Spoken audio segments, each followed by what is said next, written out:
Hello everybody, winter is coming.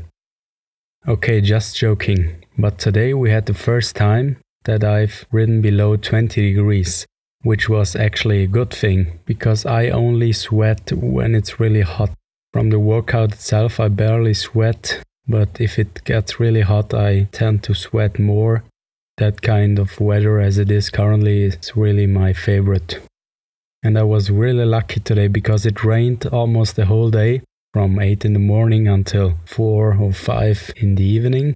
And when I went out to ride my bike, it stopped raining. Today I went out around 6, I was a bit late from work. Then I started to do my normal warm-up session. And I was checking the weather radar, which gives a really good estimation on when it's actually raining, and the rain was quite far away. I was confident that it wouldn't rain. So I started my warm-up session, 50 minutes as usual, nothing special there. This time the barriers of the railroad crossing, they have been up. I've done the uphill until the restaurant Waldschenke. Right after the restaurant there is the forest road starting, and after a few meters I have to pass a gate, and there the timer of the first intense interval started. As you might know, I have to hit 2 steep ramps at the beginning. Luckily the stones haven't been that slippery on the uphill, so I managed to get up quite good. I tried not to push that hard because I noticed if I push too hard on those steep ramps, I lose a lot of stamina on the flatter section which come after the ramps. I tried to still be fast but not to consume that much stamina, which worked out pretty well because it wasn't that hot. I felt like my performance did increase due to the low temperatures, but it still wasn't too cold to ride without a jacket, so jersey and shorts as during summer have been perfectly fine. Not even on the downhill on the normal road was a problem. I didn't feel cold. All in all, a pretty good ride. So I almost managed to get to the first trail entrance on point with my first 5 minutes of interval. Then I rode down quite carefully as I never put on my protection gear during the interval training, only on the last downhill I'm putting them on, as it would require way too much time during the interval training, which I actually will need to recover. So I take the risk going down without the protection gear, so I have to be more carefully, especially today as it rained the whole day. So the trail was quite slippery, but not too much. Actually, the traction has been on point, only that I tend to be overconfident and then I crash pretty easily, and I don't want to crash without my knee pads on. After that, I went a bit further down the forest road as the 2 minutes haven't been finished when I reached the end of the trail. I always have to guess and try when 2 minutes are over, as I found out actually starting where the trail ends is a bit too late, as in 5 minutes I didn't manage to go all the way to the top where the trail is starting, so today I had to turn around on the uphill after 5 minutes. I went down the forest road instead of going down on the trail, as I still had around 150 meters to the trail entrance. On the last ride I did 2 days ago, I had actually to cross through the forest, leaving the trail to get back on the forest road on time, as the timer already was beeping. As 2 minutes isn't really much if you have to ride down a trail and have no real option to drop out of the trail anytime, as I usually have to finish that particular section, especially after the second intense interval. The trail section is the longest, so I really have to time myself precisely to get back on the forest road on time, otherwise I will start the intense interval already on the trail. Obviously going downhill isn't as hard, or I wouldn't get the training benefits I would get if I would ride uphill.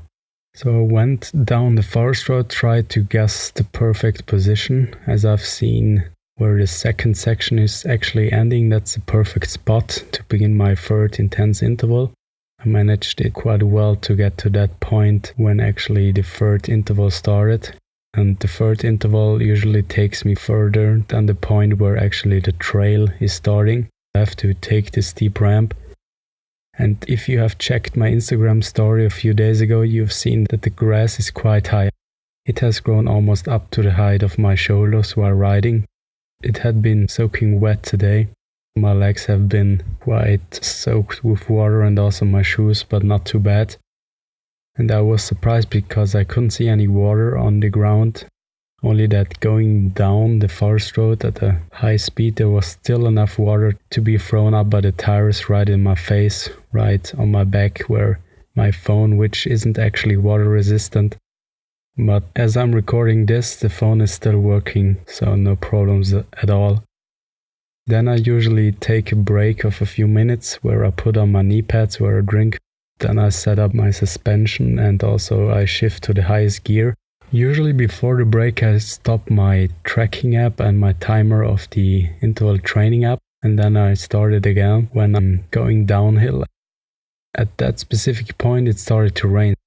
While putting on my knee pads I could hear the raindrops dropping on the leaves, but I couldn't feel the raindrops myself. While going down I noticed that the rain has been getting stronger and stronger. So I rushed down, I took one picture in the middle of the trail, and then I started to rush down again without any pause, without any break, rushing through the gate and pedaling like crazy on the tarmac road back to the village. Back on the cycle path, it was raining even more, but not too bad. And I tried to finish the calm down interval, even that it was raining, because usually I only ride when it's sunny and not raining. You probably think a mountain biker rides anytime, no matter the weather conditions. My thinking pattern is actually I live in an area where the tourism agency is promoting our village with more than 300 days of sun. So that first of all sounds crazy and totally irrational, but 60 days of rain or 60 days of no sun, that can't be possible. I've never counted the days until today, but that sounds quite possible. We have 300 days where it isn't raining or when the sun is shining, so I don't have to pick those 60 days to go for a ride. So I really prefer it to go riding when the sun is out. I tend to be really lucky if I'm riding. It rarely happens to me that I get surprised by a thunderstorm or something like that. With that said, I can give you a prediction on how the podcast will go on. I will inform myself more on my body health and how interval training can be improved and how interval training is improving myself. So I will share those lessons too. So the podcast won't be solely about my journey and my lessons, but also how other people are using interval training and so on, so we can learn about their mistakes they've made without having us to make those mistakes. So we save a lot of time. And in the future, if it's getting winter and colder, I guess I won't be able to ride that much. I will be focusing more on giving you some tips on lessons I learned, such as how you can improve your riding, what you're doing wrong, which bike I would suggest to buy, what I think about e-bikes, what a lot of people are doing wrong while riding their e-bikes, and so on. With that said, thank you and until the next time.